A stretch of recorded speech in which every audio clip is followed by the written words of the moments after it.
Hi guys, welcome back to the DrCliffAuD vlog. This is vlog number 106, and today I'm going to talk about something that just like eats me alive inside, which is the topic of locked hearing aids. But before I get into this, and it is going to get pretty heated, if you could do me a huge favor and click the like button, you know the drill. And if you're not subscribed to the channel with notifications turned on, go ahead and do that as well so you can see more of my vlog videos in the future as well as my other videos that I produce on this channel. With that said, I really appreciate it. Now, let's talk about these locked hearing aids and why I hate them so much. So here's the deal. You can tell a lot about a company's priorities when they dispense locked hearing aids. Now you might be thinking, what the heck are locked hearing aids? Well, I have made a video talking specifically about locked hearing aids before. You can check that video out. I will link it in the description. But in general, a locked hearing aid is a hearing aid that can only be programmed by the place that you bought it from or someone else in that chain of company, right? So if it's like a franchise model or something like that.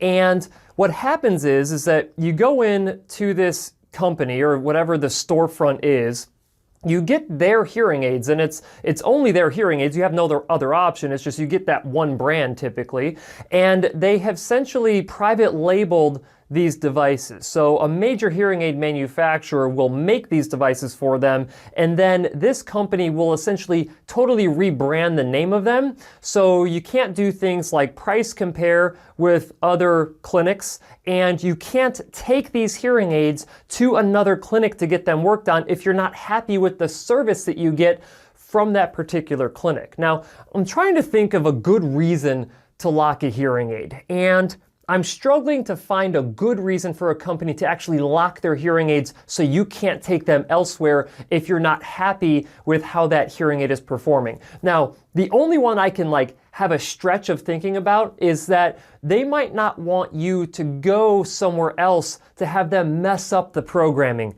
of those particular devices that they program for you.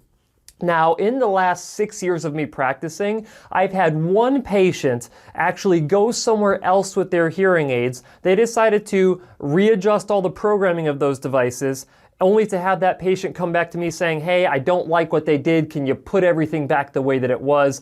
And I did that. That is the one time that has ever happened to me. So I don't think that that is a good justification for locking a set of hearing aids. So really what they're locking these hearing aids for is to reduce your accessibility to get those hearing devices worked on. Now, if you end up moving from one place to another and there is not that franchise model that is in that location, then you cannot get those hearing aids worked on. Now, there are certain circumstances where a private practice like myself can complain to the manufacturer of those devices and say, hey, this person just spent $6,000, $7,000, $8,000, $9,000, $10,000 on these hearing aids from this particular clinic, and they need me to fix the programming issues, because the one thing that I can still do with locked hearing aids is tell how poorly programmed they actually are by using real ear measurement.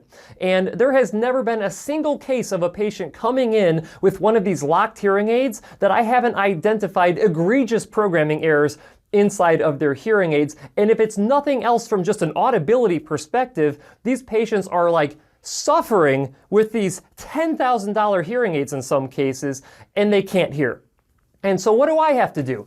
I have to actually go and either try to get the manufacturer to unlock them for me, and that is, for a lot of these different hearing aids, is impossible. And then I have to go and sell them a new set of hearing aids if we actually want to fix the problem. So now, not only are they spending thousands of dollars buying these devices from these companies who sell locked devices, but I now have to sell them thousands of dollars of more of hearing aids and services to fix the problem, which I think is bogus. And now you're probably thinking, Cliff, isn't that good for you? I mean, you make more money when they come in with these locked hearing aids and you can't adjust them, and then you get to charge them more for this. Listen, I get plenty of patients. I make plenty of money inside of my clinics to where I'm happy of keeping a functioning clinic. I make a good living for myself. I do not need more of these patients getting screwed over just so they can come to me and spend more money. I don't need that. I have a full schedule for a couple of months. That is not something that I'm worried about. What I'm worried about is accessibility for individuals with hearing loss. And it's not like they're buying, it's not like these hearing aids are a couple $100. Like they're spending really good money on these hearing devices, and then there's no reason for these clinics to give them good care because they know they can't go anywhere else, right? And if they choose to go somewhere else, like another one of the clinics inside of this franchise that sells locked hearing aids, they can service those devices, they can reprogram and stuff like that. But what's their incentive? I mean, they come in, it's like, hey, I know I didn't buy these hearing aids from you, but could you really provide me with another 3 to 5 years of service with them and adjust them and take care of them? And they'll probably say yes, but do you really think they're gonna give you like top-notch care when they know that like this other clinic pocketed a whole bunch of money and they don't have to take care of you, and now they're the ones who have to take care of you, and that is not something that they wanna do. They wanna sell more hearing aids. So, as you can see, this frustrates the living heck out of me. And why am I talking about this today? Well, because again, just the other day, yesterday, had another individual come into my clinic with their locked hearing aids. We go, we do a test on them, we identify what their hearing loss prescription was. Now, mind you, they just bought these hearing aids like less than a year ago.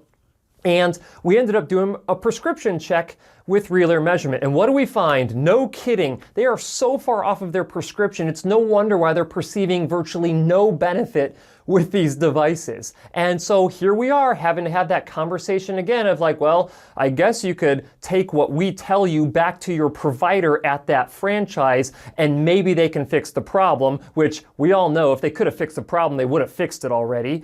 Or we're going to have to dispense you new devices. So let's take a look at what those potential devices are and how much it'll actually cost you for us to get it right. Oh, and by the way, we will not sell you locked hearing aids. So if you end up having to move somewhere else, you can go into any private practice that works with that particular brand and they can adjust those hearing aids for you, because it would be a complete jerk move for me to sell you hearing aids that are locked. Now, it's made even worse by me seeing like posts on LinkedIn from these companies saying, oh, we just had an amazing conference identifying what we can do to better serve our patients, and they're selling locked hearing aids. How about the thing that you do to help out your customers is give them devices that they could take elsewhere if you do a crappy job of programming those devices. Now, here's the thing. Every time that you buy a pair of locked hearing aids. Now, if you don't know what a locked hearing aid is, again, go watch my video, identify what the brand names are of these locked hearing aids, and don't buy them. Because every single time that you buy these locked hearing aids, you are enabling this type of bad behavior inside of the hearing aid industry. Now, there are some states, I believe that California is looking into passing a law. Now, here's the thing. I'm not the biggest fan of California and all of that with like the restrictions of small business and stuff like that. But here's the thing. I think that if California passes a law saying that you cannot sell locked hearing aids inside of their state, I think that is probably the best law that I have ever heard of, because that law would prevent thousands of individuals from getting screwed over from buying hearing aids that are locked, and they're not even aware that the hearing aids that they're buying are locked. So if nothing else, do yourself a favor. Make sure that you research a particular brand before you just go and whip out your wallet, pull out your credit card, and pay for whatever devices you're being recommended. The question coming out of your mouth is, can I take these hearing aids to a clinic that is unaffiliated with you and actually get those hearing aids reprogrammed if I happen to move out of the area of this particular company? If the answer to that question is not yes, you can take these hearing aids and get them reprogrammed elsewhere, then you should not be buying your hearing aids from that clinic. Okay, guys, so deep breath. Okay, that is all I have for today, guys. I'm sorry I got so heated and so upset and angry. I think I might have even cursed once in there. But as always, guys, I'll see you next week.